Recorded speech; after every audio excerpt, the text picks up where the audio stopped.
Hello and welcome to today's episode of Created to Write. I am Michelle Dennis Evans, your host, and I would love to welcome to the show today. Welcome, Brock Meier. How are you? I'm great. It's good to be here and be a part of the conversation. I'm looking forward to it. Awesome. Now tell us a little bit about you. Ah, I'm an old guy. I'm just about to turn 76. For most of my life, I've been involved in technical pursuits and mainly scientific research. In particular, for the last 25 years, I was involved in a United States Air Force uh, research project. I wasn't directly employed by the Air Force, I was a contractor. And basically, what we did there was to operate experimental research laboratories for the Air Force. So it was very challenging. One thing that I think a lot of people don't understand, they think that if you talk about either science or engineering, that it has to be all analytical and things of that sort.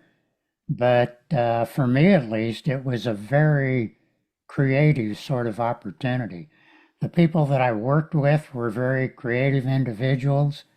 And every day that I went into the lab, I never really knew exactly what to expect. So, in that sense, it was a lot like writing has turned out to be, in Mm.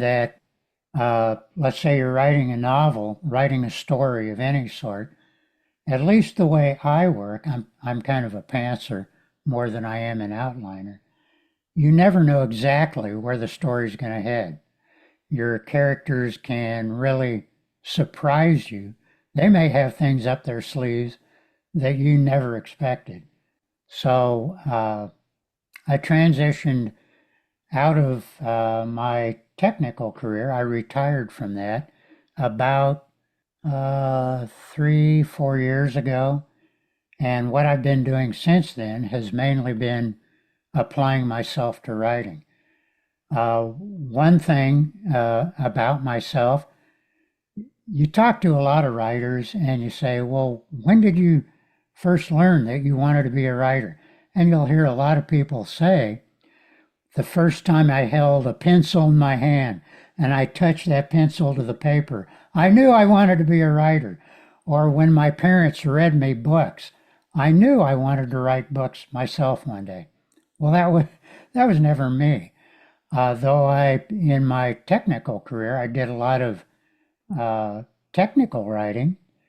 That's totally different that compared to the writing that I've done since.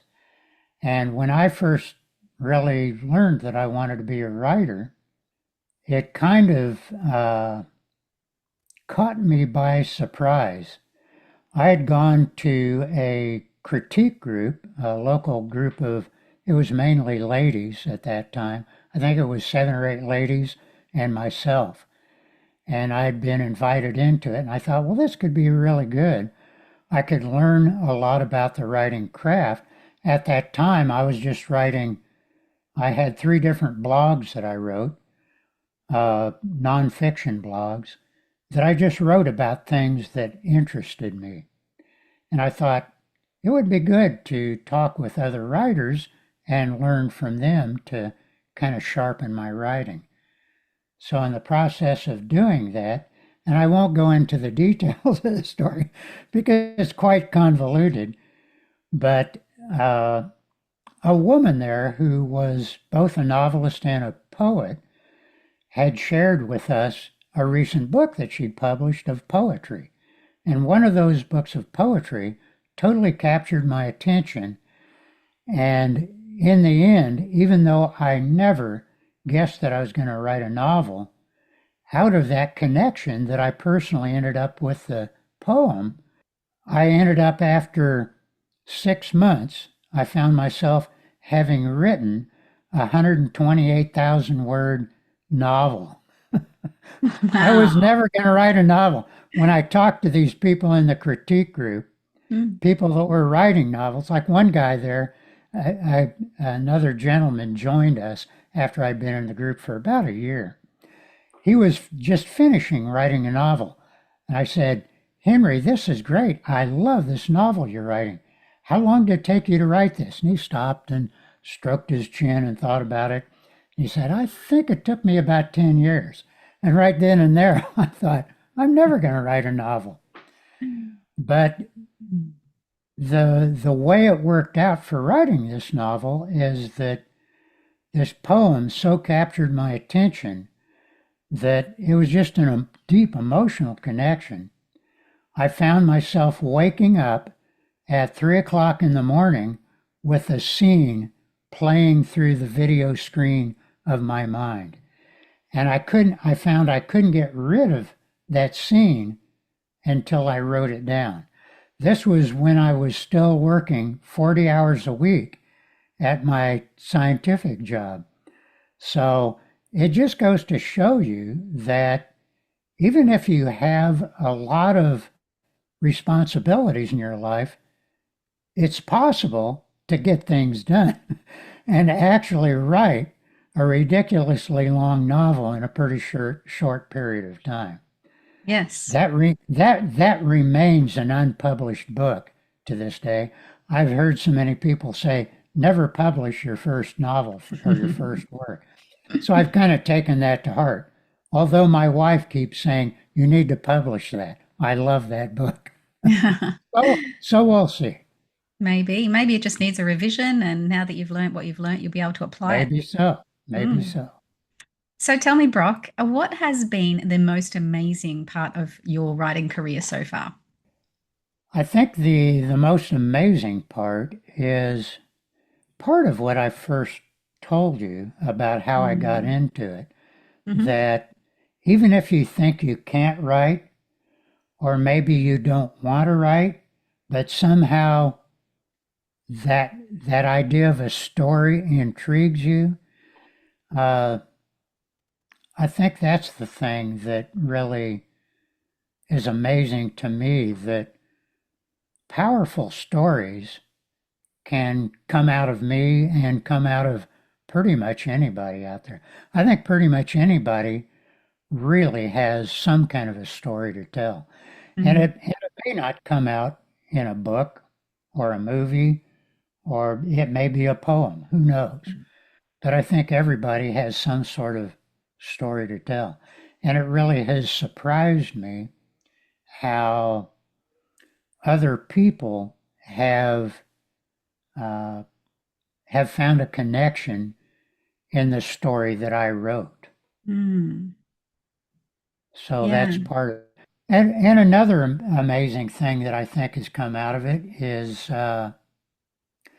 I've met other people, encountered other people because I wrote this book that I never would have guessed I would have met. That really has surprised me as well. Yeah. That's very cool. And tell me, were there any lies that you thought about writing that you had to unlearn or push away? Uh, I think one lie is that you can't write a book. And when I wrote that first novel, totally unexpectedly, it just absolutely poured out of me.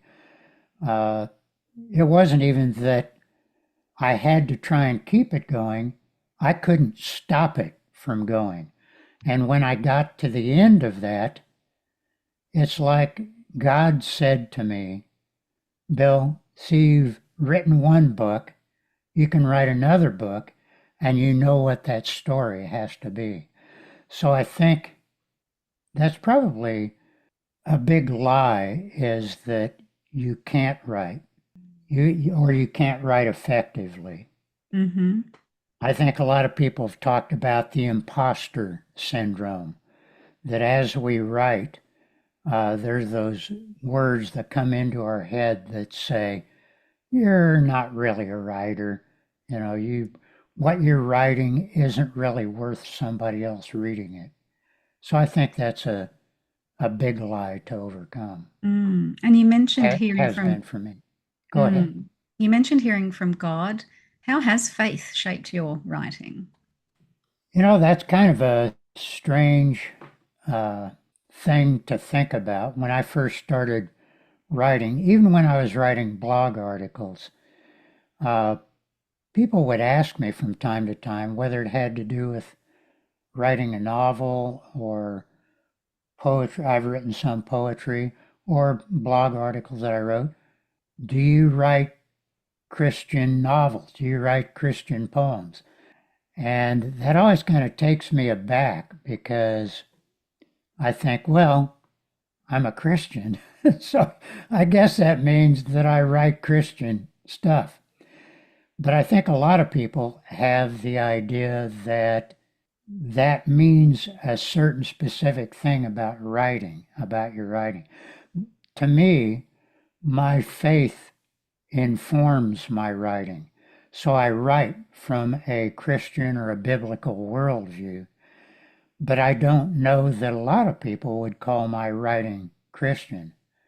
And in fact, the novel that I've published, though it's actually one of the true stories from the Bible, I've written it in such a way that that's kind of hidden. I've tried to stay as absolutely close to the story as I possibly can. That only forms a pretty small part of the book. It's an 80 chapter novel, and that specific story only encompasses directly 2 chapters of the book. Mhm. And the way that I've written it, I've used a lot of the original names and verbiage instead of the way those things have been translated into English. So I think a lot of people can read that who are not believers and read this and think, wow, this is a really unusual story. I never heard anything like this. I wonder if there's anything more about this. And I've Mm. really written it more for that audience than for a Christian audience. I Mm. think a Christian audience might say, "How can that be? How can that be Christian writing?" Uh, Yeah. so that's the way it works for me. Is to Mm. me, my faith informs my writing more than I write overtly or specifically about it. I like the way you term that. I think I'm going to use that as well, that my faith informs my writing. Yeah. I like that very much. Now, there's a big am I a pantser? Am I a plotter? In that there in the world, I did hear you mention pantsing it. So, do you want to tell us You a bit more did, about your you writing did, process? and it has kind of changed somewhat over the years. I write historical fiction, mostly biblically based fiction. And when I wrote my very first novel, which wasn't, it was historical fiction, but it wasn't biblically based. When I wrote that, that was absolutely 100% classical pantser because, and if your audience hasn't heard those terms, probably most of them have, but being a pantser means you write by the seat of your pants. You just start with a story, you just start going for it, and whatever happens, happens. And you don't really think about it so much ahead of time and write out a full outline of the plot and all that. And that's exactly the way that first book worked because I wasn't even really in control of the process. It was something that was just purely pouring out of me.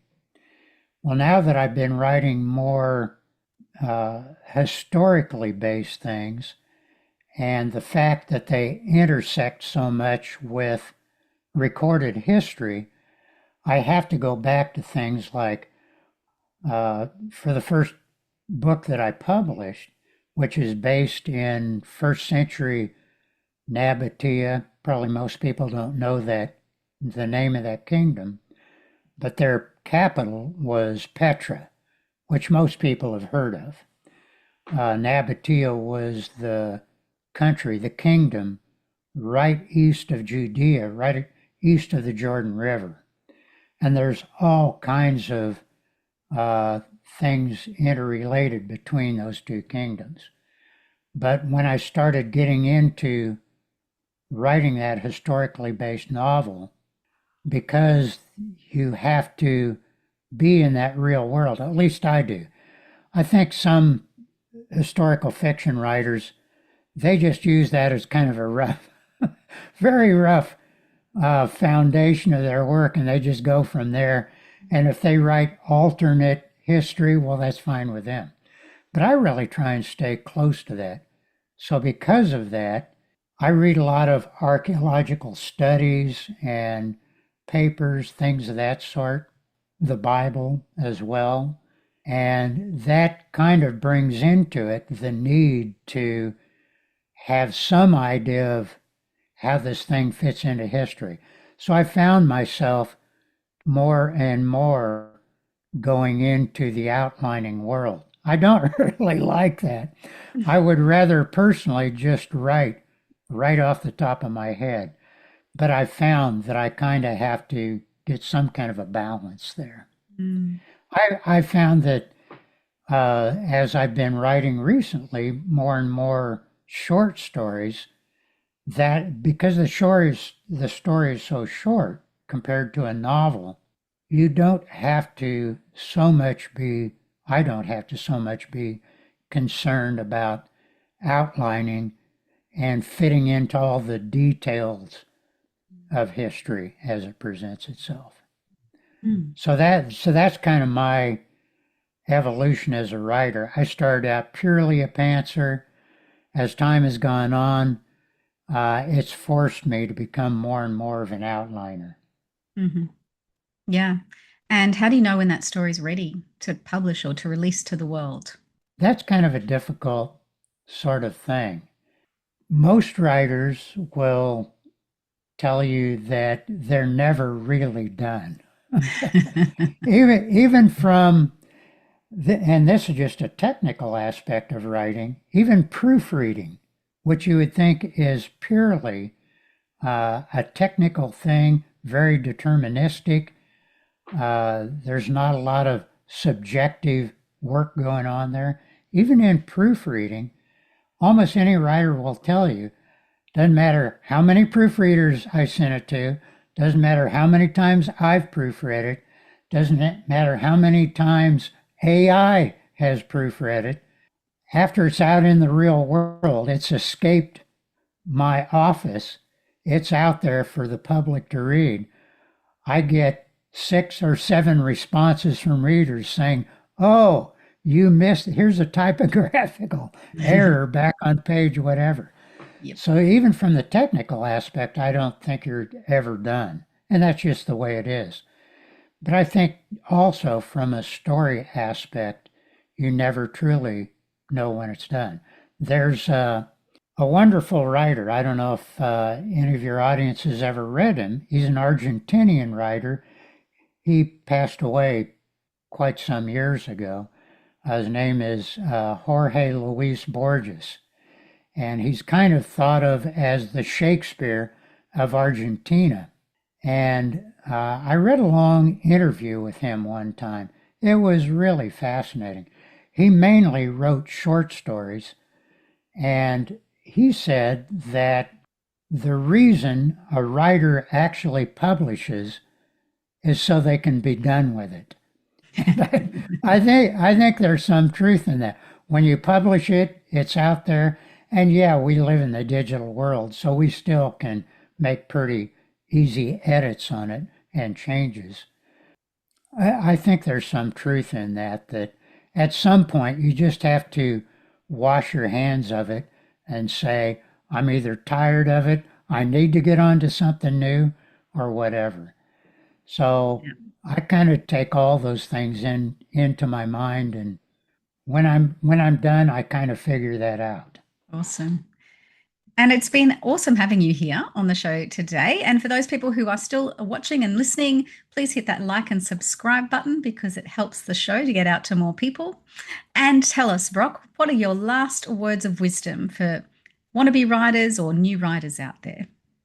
I would say, first of all, really believe in yourself and really believe in whatever story that is deep in your heart that somehow you feel must get out. A story that God maybe has given you, you feel. And if that thing just keeps nagging at you, for instance, the novel that I published, that story had been bouncing around inside of me for probably 20 or 30 years. And I knew I had to do something with it. And it turned out to be writing it as a novel. So I would say, whatever story is in there, believe in it and believe that it's important to get out there. And then the other thing, the secondary thing, which is very important, is to not give up.